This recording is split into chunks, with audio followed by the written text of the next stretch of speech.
Last week, the Washington Post laid out the planned expansion of detention by the federal government, noting that Washington will spend billions more than it ever has to have more than 107,000 detention camp beds at its disposal. Their stated goal for more than a year has been to deport at least 20 million people. That's more undocumented immigrants than exist in the country. They are already intermittently detaining those with green cards and even U.S. citizens. Velez says while officers were processing her into a detention center in downtown, she again tried to tell them she was a U.S. citizen and did nothing wrong. I gave them my real ID, and at one point I gave them even my Kaiser health insurance card. She spent 2 days in the detention center where she says she had nothing to drink for 24 hours. And you have to buy utensils to eat. Although those with representation are typically eventually released. The Department of Justice dismissed her case without prejudice, which means her case is closed temporarily. I don't have any criminal history. I've always tried to do the right thing. I've never hurt anybody in my life. The government has been seeking the ability in California to racially profile and target more people. Specifically, they want the court to allow ICE officers to arrest people based off how they look, what language they're speaking, and what kind of work they're doing. The literal definition of racial profiling. If they were able to arrest and detain 20 million human beings, as they say they want to, well, I think you have to do it. All those people wouldn't be held at once, of course, but it would still be a logistical nightmare. To put that into perspective, the entire U.S. prison and jail population in 2022 was around 1.9 million people. Those numbers would surpass, as I've said before, the number of people who went through the Soviet Gulag. A system of concentration camps. The most comprehensive count we have is something like 476 camps. Each one could contain up to many thousands of smaller camps. Across its entire existence, which spanned more than 2 decades. If you add up altogether number of people who were in the camps at one point or another, you get 15, 18 million. I've made passing reference before also to ways that concentration camp regimes are brought down and how vast detention projects end. But it's worth focusing on this concept in depth today because it offers some pretty strong indications of what is useful to do at this moment. So for today's episode, I want to focus entirely on what have been the various driving forces to end mass detention of civilians without trial. We were able to finally go home after 3 years in these prison camps. While we were gone, the hatred against Japanese was really intense, and it kept growing. So by the time we got home, we were greeted by signs like this, keep moving. First thing to note is that a vast network of detention camps does not close on its own. That might seem obvious as I'm saying it, but it bears emphasizing for just a second. The ability to detain civilians is an incredibly potent form of power, and historically, those who possess that power try to maintain it and to keep those camps. Those who are running the camps will not unilaterally close them. In rare cases, court battles can be the triggering event or at least begin the process. Breaking news, a major ruling regarding Alligator Alcatraz coming down tonight. A federal judge has indefinitely blocked the detention center from expanding and adding new detainees. The judge's order doesn't explicitly completely shut down the facility, but essentially it doesn't seem like it will be able to operate as it is. But most of the time, the power exerted is a tool that is more blunt than courts and requires more direct confrontation with the government. Today, I want to go through how concentration camp systems end and what we can do to help get rid of U.S. use of this kind of detention. Just a few minutes ago, we heard from the communications director with Governor Ron DeSantis' office, and his statement said, quote, "The deportations will continue until morale improves."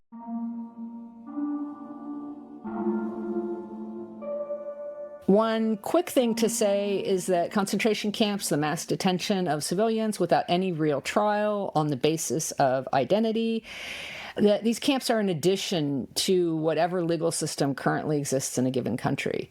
Even when they're officially made legal through safeguards to human rights being limited or removed in some way, camps are an extra legal add-on to get around some kind of limits on who can be detained by the government and what can be done to them. U.S. Senator John Ossoff says his office has uncovered the abuse of pregnant women and children in immigration detention centers across the country. By the time a country gets to concentration camp detention, it almost always means that the pre-existing society had deep flaws that allowed for human rights abuses of certain groups. The report also says it identified 18 instances in which children were mistreated, including being denied adequate medical treatment. The Department of Homeland Security has refuted the claim, saying every single allegation is false. Or the Department of Homeland Security to immediately issue a blanket denial without any due diligence or investigations of these credible reports of human rights abuses in U.S. facilities is absurd. In the U.S., you can't get to the kind of camps we have right now without a huge prison system, which has consistently delivered sky-high incarceration rates compared to most of the world. And in the end, we aren't going to be able to protect any Americans from concentration camps without reforming our justice system in bigger ways for all Americans. The reality is we declared a war known as the War on Drugs on poor folks of color. And we have gone into those communities, even though studies have now shown for decades that people of color are not any more likely to use or sell drugs than whites. But for today, I'm going to focus on how to end this extra legal form of detention, these mass camps the government is currently expanding. New tonight, Fort Bliss in El Paso is now home to the largest migrant detention center in the U.S. It's a huge step toward beginning that necessary work, and that will be the narrower focus of what I want to tackle today. The American Civil Liberties Union of Texas is condemning using that facility to detain migrants. In the statement, staff with the nonprofit say Fort Bliss has a history of abuse. The base was used to house German, Italian, and Japanese people during World War II. I'll look at a handful of ways that massive extralegal detention has been widely downscaled or ended altogether, through defeat in war, through the death of a cult figure leader, through external pressure or intervention, through the courts, and through citizen action. The group calls the site dangerous and cruel, adding they'll monitor operations to make sure detainees' rights are not ignored. Defeat in war is what brought an end to the Nazis' heinous concentration camp system. The Allies found thousands of people imprisoned in camps. They encountered piles of corpses and thousands of skeletal prisoners on the verge of death from malnutrition and disease. This was their first encounter with the horror of what would come to be known as the Holocaust. After defeat by the Allies, concentration camps ceased to carry out the Nazi agenda. As an aside, I'll mention that many of those camps did not close, however. They were used as relocation camps for a time, and the Soviets made use of them in Russian-held areas to deport elements in those countries seen as undesirable to the Gulag in the Soviet Union. After the war, you had pouring into the camps, you had people from the territories that the Soviet Union had conquered, you had Russians who'd fought in the West being arrested upon their return to Russia, Soviet citizens returning to the Soviet Union. You had enormous new categories of prisoners in those years. It's worth remembering that once camps are established, they tend to be resilient and resistant to shutdown. Before Guantanamo became what it was known for in the early 21st century, the sort of forever prison in the war on terror, the way that its ambiguous sovereignty as a U.S. base coercively held on Cuban soil functioned was to hold tens of thousands of circum-Caribbean asylum seekers. Another example of defeat in war happened during Khmer Rouge rule in Cambodia. A small nation, Cambodia, then Kampuchea, had been effectively turned into one vast camp itself under the Khmer Rouge, leading to the death of a quarter of the population. From 1975 to 1979, the armed group killed an estimated 1 million Cambodians, who they accused of being political enemies. Besides the executions, 1 million more people died from starvation, disease, and brutal working conditions. Before Vietnam invaded and overthrew the government in late 1978 and the opening days of 1979. In an attempt to prevent the chaos and mayhem spreading across the border into Vietnam, Hanoi sent troops into Phnom Penh. Much to their horror, Vietnamese soldiers discovered mass graves of those killed by the Khmer Rouge. In countries where a cult of personality has taken hold, when its leader dies, the country can sit at an inflection point for major change. I want to try and get to heaven if possible. I'm hearing I'm not doing well. I hear I'm really at the bottom of the totem pole. The most famous example of this is the death of Stalin in the Soviet Union in 1953, when Nikita Khrushchev took power and eliminated Chief of Secret Police Lavrentiy Beria. He almost immediately moved to begin dismantling the massive Gulag system. The Soviet Union continued as a repressive state, but it did change in significant ways, especially with regard to its vast multi-generational detention project of preemptive re-education.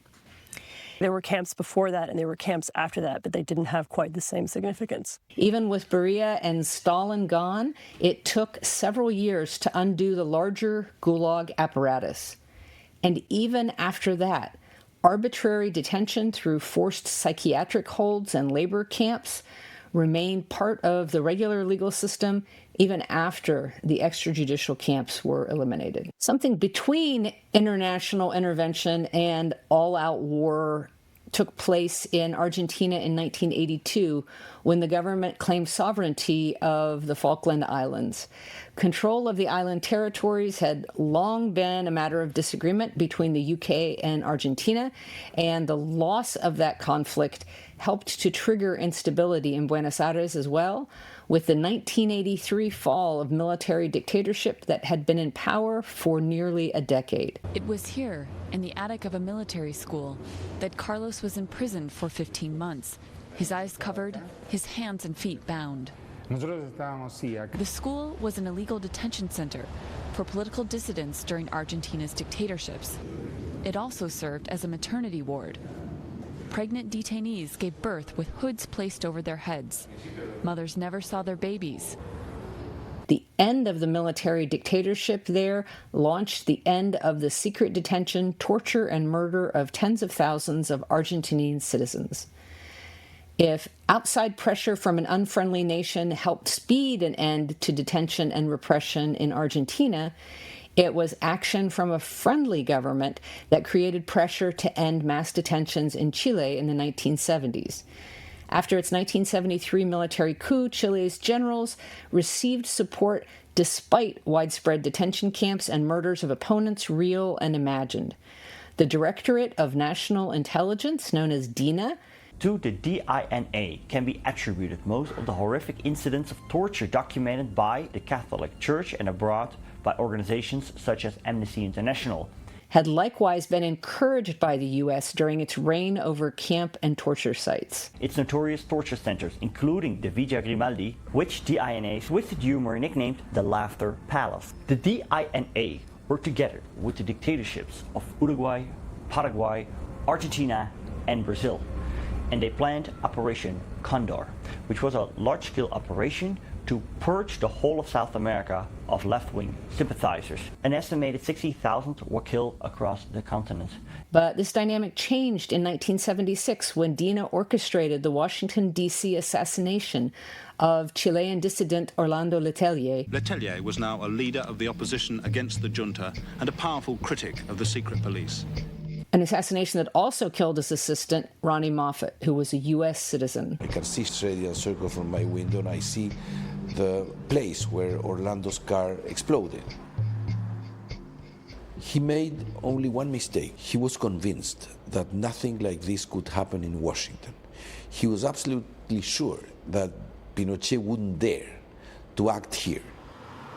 DINA lost U.S. support and was officially disbanded by the junta not long after. Significant repression in Chile continued for more than a decade, but the massive detention camp phase largely ended with the fall of Dina. Actual change often comes from a combination of both international and internal pressures. To use two examples I've already mentioned today, human rights activists in Argentina and Chile both kept pressure on their governments in ways that forced change over time. In Chile, as in some other South American countries, the Catholic Church played a role. So sometimes, even when government has fallen into authoritarianism, civic institutions can mitigate or even help end mass detention. Outside of outright invasion and defeat in wartime, internal pressure of some kind nearly always plays a role, with other factors creating openings for those who are willing to act. In rare cases, courts have ended camps, or at least the threat of them. This is one of the reasons that keeping even a semi-independent judiciary as we now have in the U.S. is important. Mitsue, Endo, and hundreds of other state workers were fired solely because of their Japanese heritage. Mitsue joined 62 others in the Japanese American Citizens League in challenging the firing. But even independent judges trying to uphold the law are limited by what they can do. With Mitsue and all other Japanese Americans on the West Coast imprisoned, the focus was no longer on the state's dismissal of workers from their jobs. So attorney James Purcell shifted to challenging the incarceration of loyal Japanese Americans as unconstitutional. So even if we were to magically have a court system that could work entirely independently, there would still be challenges. Purcell filed the petition on July 12, 1942. While the case proceeded through the legal system, the government offered to free Mitsue, hoping to weaken her case. But she refused to leave Topaz until the Supreme Court ruled on her petition, which it did in her favor in December 1944. Court systems are typically passive receivers of actions launched by other branches of government or by the general public. Mitsue's was the only successful challenge to the incarceration. They're designed to play a role when cases come before them. Being able to bring a case usually involves a tremendous amount of work. The right plaintiff has to emerge. The case has to be deemed worthy of consideration. There have to be sufficient legal and financial resources to research the matter and bring that fight effectively before a court and pursue it through however many appeals it's going to have a chance to have. So there's often an internal dissent aspect that is required to be active enough to even have detention camp issues reach the courts and be heard in the first place.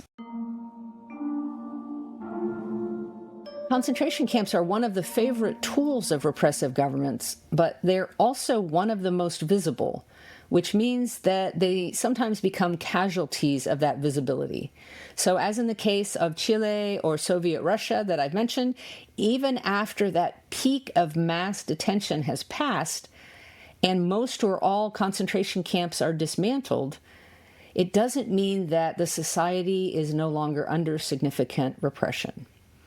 What stops authoritarianism in the long run is a broader question, and it can be brought about by other things like economic collapse. But in societies where democratic principles or human rights have not been sufficiently bulwarked through institutions, without a massive reorientation of society, an end to one authoritarian ruler is likely to just lead to the next one. Mr. Vice President, why are troops stationed here at Union Station on the National Mall instead of areas in D.C. where crime is statistically highest? Well, if you've ever been to Union Station in the last few years with your family, you know that crime is actually extremely high right here in Union Station. You have vagrants, you have drug addicts, you have the chronically homeless, you have the mentally ill. Concentration camp detention is typically a marker for when the regime's opponents can be openly targeted. Where authoritarians have managed to become the governing party or leaders in regimes without concentration camps, political actors often still have a chance to intervene to halt or undo authoritarianism, as happened recently in South Korea and in Brazil. In Brazil, the courts took the lead and upheld institutions of democracy and electoral integrity.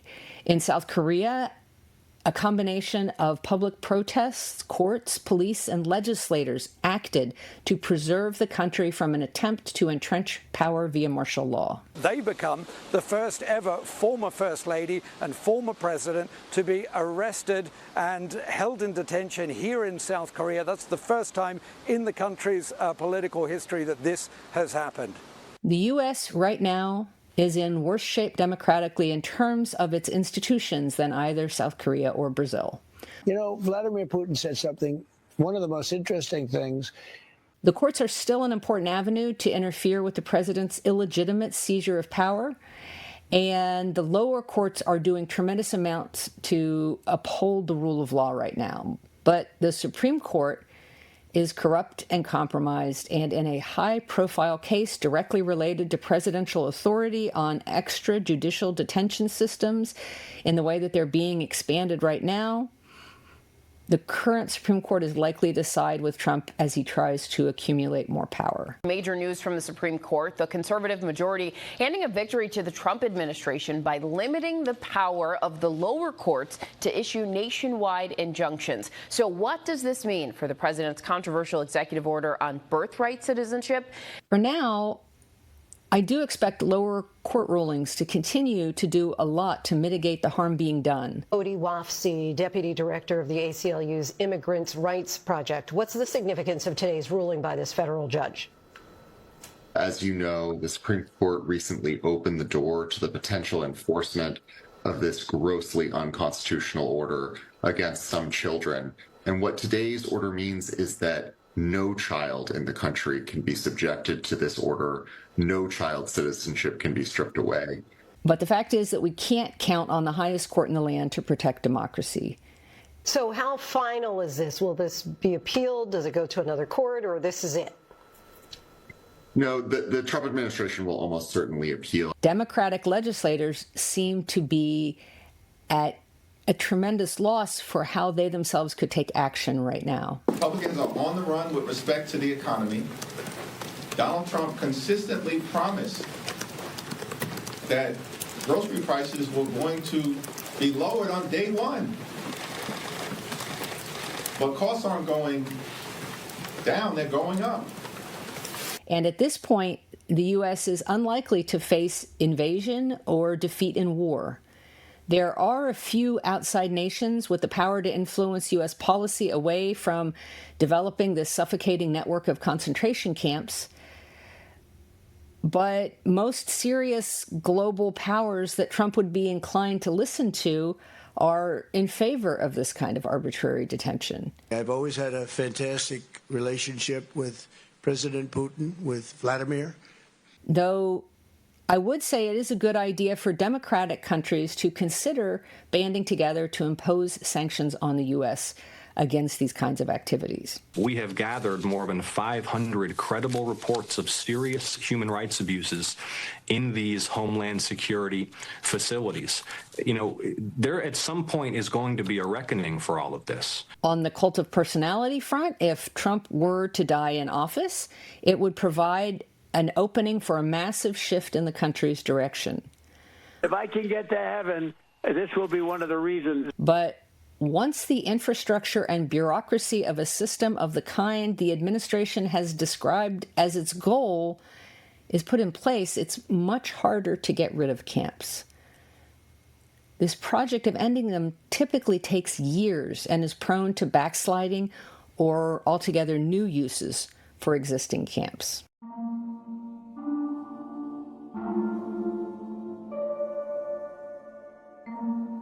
So the fate of the country will depend more on the actions of the people than in many of the cases I have mentioned. The question, can it happen again? My answer is yes. Under a similar situation to other people, it can happen. As I say almost every week, here is our grand opportunity. Our courts are still semi-functional. We still have access to our legislators and elections. But most of all, unlike so many concentration camp systems I've researched, dissent has not yet been effectively crushed in the U.S. at this point. Most of us can act. And the more of us who do, the more we will limit the future actions and capabilities of the current administration. We need only look at North Korea with concentration camps in place for more than 50 years to recall that some camp systems that began haven't ever ended. Well, look at it this way. This could be your child looking at an armed guard, wondering, where's he taking? This could be your daughter standing inside the prison camp after 3 years, wondering, when am I going to get out? So we shouldn't wait for all this to pass. The primary way that authoritarians, we see this across the globe in Hungary and Brazil and Turkey, the primary way that authoritarians are able to claim control isn't through a lot of repression. It's through occasional repression that scares people so they know what to do in this administration. And therefore, they cede power right away. Power you don't use, you lose. We need to educate ourselves and our friends on how to push back on the role of ICE and border enforcement actions in our communities. The episode from 2 weeks ago, ICE Out of Your Town, lists exactly how to do that. We need to support every immigrant in detention or going before a judge, making sure they have legal counsel and their families have support. We need to pressure national and especially local officials to stand up for due process and human rights, immigrant rights, trans rights, and yours and mine as well. These are all bound up together. The major tool of an authoritarian is fear, and we're not going to feed that fear. In fact, quite the opposite. We're going to express and show bravery in the face of it. And if you still don't know what to do, one way you can learn how is to go to No King's 1 Million Rising project, where you can look at some recorded events that will teach you not only what you can do, but how to bring other people into action with you. So I think we have a lot of control. And in fact, everybody has a lot of influence about what kinds of stories do we tell. When so-and-so gets arrested out of the government or fired or whatnot, we should cheer. Congratulations, welcome to the club. These are real actions that you can take close to home on a regular basis to make a difference. You can find links to those actions every week in my newsletter, Degenerate Art. Posts are free to everyone, and you can subscribe without any financial commitment, but I encourage you to become a paid subscriber to help me continue this work. And that's it. Thanks for listening to Next Comes What. Please share this with anyone who's looking for ways to help each other survive this mess. To support this podcast, please subscribe at AndreaPitzer.com and consider giving Next Comes What a 5-star review where you get your podcasts.